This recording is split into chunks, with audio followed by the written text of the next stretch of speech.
तो अब हम ये जानते हैं कि फाइनल अकाउंट क्यों बनाते हैं। देखो, हर बिजनेसमैन ये चाहता है कि उसके बिजनेस का प्रॉफिट कितना है, लॉस कितना है, उसकी एसेट्स कितनी है, उसकी लायबिलिटीज़ कितनी पे करनी है उसे, और उसकी फाइनेंशियल पोजीशन क्या है, उसकी वेल्थ क्या है। तो ये जानने के लिए हमें क्या बनाना पड़ता है, फाइनल अकाउंट, है ना। फाइनल अकाउंट में 3 अकाउंट आते हैं, trading account, profit and loss account, then balance sheet, ठीक है। तो ये इन तीनों पार्ट्स को हम क्या बोलते हैं, final account, trading, profit and loss, then balance sheet. तो हम समझते हैं कि फाइनल अकाउंट का क्या प्रोसीजर होता है। देखो यहाँ पे सबसे पहले आपने जब एंट्री बनाई थी तो उसके लिए क्या बनाया था, जर्नल, ठीक है। जर्नल के बाद आपने पोस्टिंग की थी, तो पोस्टिंग में क्या, पोस्टिंग करने के लिए आपने क्या बनाया था, लेजर, ठीक है। और लेजर के बाद आपने क्या बनाया था, ट्रायल बैलेंस, और ट्रायल बैलेंस में एसेट्स, एक्सपेंसेस एंड लॉसेस को डेबिट साइड रखा था, और लायबिलिटीज, इनकम, गेन, कैपिटल को क्रेडिट साइड रखा था। तो जाके टोटल आता था, उससे बोलते थे ट्रायल बैलेंस। और ट्रायल बैलेंस के बाद देन फाइनल अकाउंट, ठीक है। ट्रायल बैलेंस के बाद क्या बनाया था आपने, फाइनल अकाउंट। देन उसके बाद अब क्या बनता है, अब जो हमारा करंट में चलेगा क्या बनेगा, फाइनल अकाउंट। और फाइनल अकाउंट में हमें, मैंने बताया कि फाइनल अकाउंट क्यों बनाते हैं, हमारा प्रॉफिट एंड लॉस जानने के लिए, फाइनेंशियल स्टेटमेंट, फाइनेंशियल पोजीशन जानने के लिए, हमारी वेल्थ कितनी है, लायबिलिटी कितनी है, एसेट्स कितनी है, ठीक है। तो ये जानने के लिए हम क्या बनाते हैं, फाइनल अकाउंट। तो सबसे पहले इसमें बनता है ट्रेडिंग अकाउंट, ट्रेडिंग अकाउंट बनता है। और ट्रेडिंग अकाउंट में सबसे पहले क्या आता है, यहाँ पे डायरेक्ट एक्सपेंस और डायरेक्ट इनकम, ठीक है। डायरेक्ट एक्सपेंस और डायरेक्ट इनकम, ये मैं अभी बताऊंगा आपको क्या होता है डायरेक्ट एक्सपेंस और डायरेक्ट इनकम क्या होती है। उसके बाद नेक्स्ट बनता है आपका प्रॉफिट एंड लॉस अकाउंट। क्या बनता है, प्रॉफिट एंड लॉस अकाउंट, और उसमें आते हैं इनडायरेक्ट एक्सपेंस और इनडायरेक्ट इनकम, ठीक है। और देन लास्ट में क्या बनती है, थर्ड नंबर पे बैलेंस शीट। और बैलेंस शीट में क्या आती है, लायबिलिटी, कितनी लायबिलिटी पे करनी है और कितनी एसेट्स है हमारे पास। तो इन दोनों का टोटल क्या आता है, इक्वल आना चाहिए, तब जाके हमारी जो बैलेंस शीट होती है वो क्या होती है, सही होती है, यानी पूरा मतलब जो ओवरऑल है क्वेश्चन सही माना जाता है, ठीक है। तो ये प्रोसीजर है, हमें फाइनल अकाउंट बनाने के लिए 3 चीज़ें चाहिए, trading, profit and loss, and then balance sheet, okay. आगे देखते हैं। तो मैंने ट्रेडिंग अकाउंट का फॉर्मेट बना दिया है, अब हम ट्रेडिंग अकाउंट देखेंगे कैसे टर्म्स आते हैं, ठीक है। तो वो सबसे पहले trading account for the year ending, जो भी डेट होगी आपको लिख देना है यहाँ पे, पर्टिकुलर अमाउंट, ठीक है। देखो ये डेबिट साइड है, दिस इज डेबिट साइड और दिस इज क्रेडिट साइड, ठीक है। अब ध्यान रखना, इसमें जो रूल फॉलो होता है नॉमिनल अकाउंट का रूल फॉलो होता है। ध्यान रखना ट्रेडिंग अकाउंट में कौन सा रूल फॉलो होता है, नॉमिनल अकाउंट का, ठीक है। नॉमिनल अकाउंट का रूल पढ़ा था आपने कि debit all expenses and losses, credit all income and gains, ठीक है। तो जितने भी एक्सपेंसेस एंड लॉसेस हैं उसे डेबिट कर दो, यहाँ पे एक्सपेंसेस एंड लॉसेस आएगा इस साइड, ठीक है, इस साइड एक्सपेंस, और क्रेडिट साइड क्या आएगा, इनकम एंड गेन्स, ठीक है, इनकम एंड गेन्स, ठीक है, क्लियर है, इनकम एंड गेन्स। भाई जितने भी एक्सपेंसेस एंड लॉसेस हैं उसे डेबिट साइड डाल देना यहाँ पर, और जितने भी इनकम एंड गेन्स है उसे क्रेडिट साइड मेंशन कर देना, ठीक है। तो सबसे पहले यहाँ पे जो भी एक्सपेंसेस आएंगे और इनकम आएंगी वो डायरेक्ट होगी, क्या होगी, डायरेक्ट, मैंने पहले ही बताया था कि डायरेक्ट होगी ना, ठीक है। तो सबसे पहले यहाँ पे क्या आता है, ओपनिंग स्टॉक, क्या आता है, opening stock, to opening stock, opening stock. अब देखो ओपनिंग स्टॉक क्या होता है, मतलब जो प्रीवियस ईयर यानी पिछले साल का क्लोजिंग स्टॉक होता है, यानी जो प्रीवियस ईयर पिछले साल का क्लोजिंग स्टॉक होता है वही इस साल का क्या होता है, ओपनिंग स्टॉक, यानी पुराना स्टॉक, ठीक है। तो उसे डेबिट साइड लिखेंगे, इस यहाँ पे अमाउंट, ठीक है। अच्छा चल रहा है, अगर हमारा बिजनेस अच्छा चल रहा है तो हमें और परचेस करनी पड़ेगी, तो यहाँ पे लिख देते हैं टू परचेस, ठीक है। अगर परचेस है तो डायरेक्ट अमाउंट यहाँ लिख देना। अगर क्वेश्चन में परचेस रिटर्न गिवन है तो आपको इनर कॉलम में लिखना पड़ेगा, ठीक है। आपने परचेस यहाँ पे सपोज 2 लाख की तो यहाँ लिखा, और 2 लाख की परचेस की, उसमें से 50,000 के गुड्स रिटर्न कर दिए, तो रिटर्न जब कर दिए तो यहाँ पे आप परचेस रिटर्न भी तो लिखोगे ना भाई। रिटर्न कब कर दिए, क्योंकि यहाँ पे क्या होता है कि आपके गुड्स क्या होता है, डिफ़ॉल्टेड आ गए, कुछ गुड्स में खराबी आ गई, कुछ गुड्स डिफ़ॉल्ट हो गए, तो उसमें क्या है कि आप 2 लाख में से आपने 50,000 माइनस कर दिए, तो क्या लिखा है इनर आउटर कॉलम में, ये 1,50,000, ठीक है। इसे बोलते हैं टोटल परचेस आ गई। टोटल परचेस कितनी आ गई, 1,50,000, 2 लाख की परचेस, और परचेस रिटर्न कितनी कर दी आपने, 50,000 की, तो कितने बच गए, 1,50,000 टोटल परचेस, ठीक है। आप साइड आ जाओ, क्रेडिट साइड यहाँ पे देखना कि सबसे पहले क्या आता है, सेल्स, यानी इनकम है ना भाई, सबसे पहले क्या होती है, जब जिससे हमारी इनकम होती है उससे क्या बोलते हैं, सेल्स। तो यहाँ पे सेल्स ये थी, credit all income and gains, तो भाई सेल्स, ठीक है।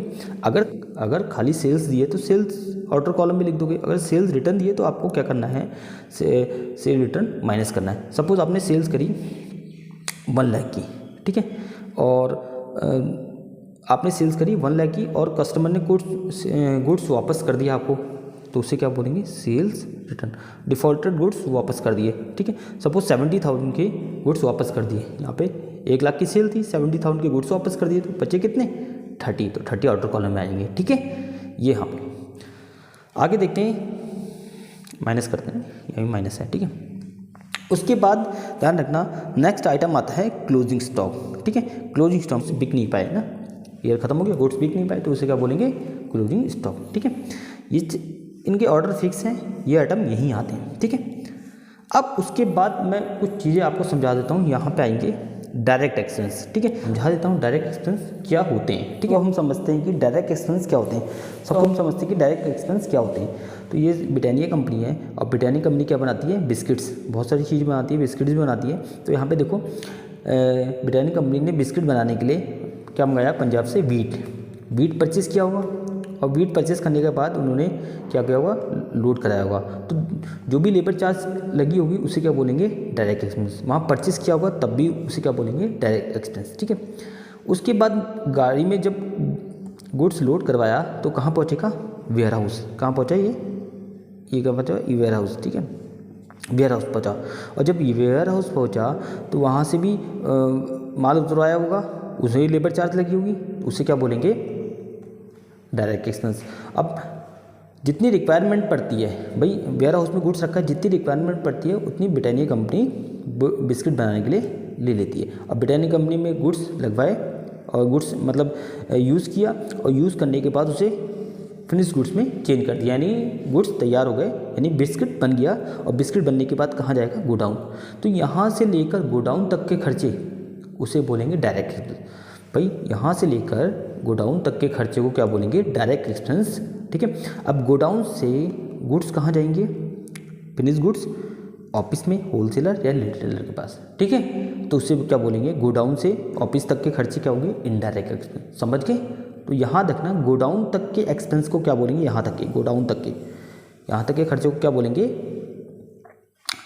Direct expense. अब गोडाउन से जब ऑफिस में जाएगा, होलसेलर या रिटेलर के पास जाएगा, तो उसे बोलेंगे इनडायरेक्ट एक्सपेंस। हो गया, समझ में आ गया डायरेक्ट एक्सपेंस क्या होते हैं, ध्यान रखना। डायरेक्ट एक्सपेंस किससे रिलेटेड होंगे, एक्सपेंसेस, यहाँ पर लिखता हूँ डायरेक्ट एक्सपेंस, डायरेक्ट एक्सपेंस, ठीक है। which are related to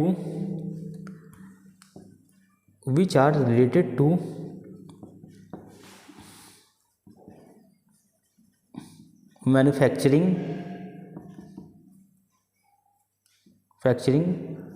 production,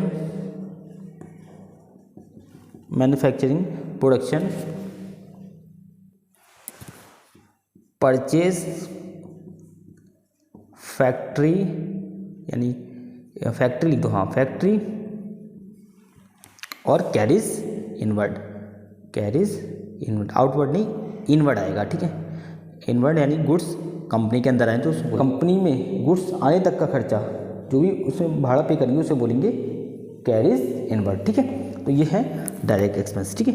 तो डायरेक्ट एक्सपेंस देखो यहाँ पे, तो सबसे पहले यहाँ पे आएगा मैन्युफैक्चरिंग से रिलेटेड क्या हो सकता है भाई, ठीक है। मैन्युफैक्चरिंग से related production to production cost, production expense यहाँ आएंगे, ठीक है। मैन्युफैक्चरिंग एक्सपेंस यहाँ आएंगे, मैन्युफैक्चरिंग एक्सपेंस क्या आएंगे, ये सब डायरेक्ट एक्सपेंस है, ठीक है। बात आता है फ्यूल एंड पावर, तो फ्यूल एंड पावर का यूज़ कहाँ होता है, फैक्ट्री में, तो फैक्ट्री से रिलेटेड खर्चे कहाँ आ जाते हैं, फ्यूल पावर, ठीक है। और ट्रेडिंग अकाउंट, फैक्ट्री से रिलेटेड खर्चे कहाँ आते हैं, ट्रेडिंग अकाउंट। देखो expenses which are related manufacturing, production, purchase, factory और मैनेजमेंट, यानी फैक्ट्री से रिलेटेड है तो कहाँ आएंगे, ट्रेडिंग अकाउंट पर, उसे बोल रहे हैं डायरेक्ट। और क्या हो सकता है, to carriage inward, to carriage inward, ठीक है। इनवर्ड यानी गुड्स आए हैं फैक्ट्री के अंदर, उस पर जो भाड़ा पे किया है उसे बोलेंगे कैरीज इनवर्ड। लेबर चार्ज है जो भी है उसे भाड़ा जो पे किया है उसे बोलेंगे कैरीज इनवर्ड। और भी बहुत सारे एक्सपेंस हैं वो आएंगे, ठीक है, जब हम क्वेश्चन करेंगे तब हमें पता लगेगा, ठीक है। और चीज़ें तो ये डायरेक्ट एक्सपेंस मैंने आपको बता दिए हैं। आगे अब यहाँ पे होता है टोटल। क्या होता है? टोटल। अब देखो टोटल कैसे होता है यहाँ पे, अगर ये क्या है इनकम साइड, इनकम ज़्यादा है और इधर क्या है एक्सपेंस साइड, एक्सपेंस कम है तो क्या है इसमें ग्रॉस प्रॉफिट। इसके प्रॉफिट को क्या बोलते हैं? ग्रॉस प्रॉफिट, ठीक है। इसके प्रॉफिट को क्या बोलते हैं? ग्रॉस प्रॉफिट, ठीक है। अगर एक्सपेंस ज़्यादा है इनकम कम है तो क्या है? बाय ग्रॉस लॉस, ठीक है, ध्यान रखना, ठीक है। अब मैं फिर से रिवाइज करवा देता हूँ। देखो ट्रेडिंग अकाउंट है, नॉमिनल अकाउंट, इसमें कौन सा रूल होता है? Nominal account. All expenses and losses debit, all income and gains credit. जितने भी एक्सपेंसेस एंड लॉसेस हैं वो डेबिट साइड कर दो और जितने भी इनकम एंड गेन्स है क्रेडिट साइड कर दो, ठीक है। जो पिछले साल का क्लोजिंग स्टॉक होता है वही इस ईयर का ओपनिंग स्टॉक होता है, ठीक है। जो पिछले साल का क्लोजिंग स्टॉक होता है वही इस ईयर का ओपनिंग स्टॉक होता है, तो उसे ओपनिंग स्टॉक। परचेस है भाई, परचेस किया है और कुछ गुड्स डिफॉल्ट हो गए तो उसे परचेज रिटर्न बोलेंगे और टोटल परचेज यहाँ पे आ जाएगी, ठीक है। अगर खाली परचेज दिया तो आउटर कॉलम में लिख देना। प्रोडक्शन एक्सपेंस, मैन्युफैक्चरिंग एक्सपेंस, भाई ये सब किससे रिलेटेड है? फैक्ट्री से रिलेटेड। फैक्ट्री से रिलेटेड, कंपनी से रिलेटेड खर्चे ट्रेडिंग अकाउंट में आते हैं, ध्यान रखना, जो डायरेक्ट होते हैं। फिर आते हैं सेल्स। सेल्स है भाई ये इनकम साइड है, गेन साइड है, तो इनकम एंड गेन तो यानी सेल्स आएगी भाई, सेल्स से इनकम होती है, ठीक है, तो क्रेडिट साइड आएगी। अगर सेल्स रिटर्न है भाई, सपोज कस्टमर ने डिफॉल्टेड गुड्स वापस कर दिया आपको, कस्टमर ने डिफॉल्टेड गुड्स वापस कर दिए तो सेल रिटर्न कर देना, अगर नहीं है तो सीधा आउटर कॉलम में लिख देना। और जो क्लोजिंग स्टॉक जो गुड्स बच गए हैं वो यहाँ पे आ जाते हैं, ठीक है, हो गया। बाकी आपको पता है कि इनकम ज़्यादा है एक्सपेंस कम है तो ग्रॉस प्रॉफिट, और एक्सपेंस ज़्यादा है इनकम कम है तो gross loss. Okay, thank you.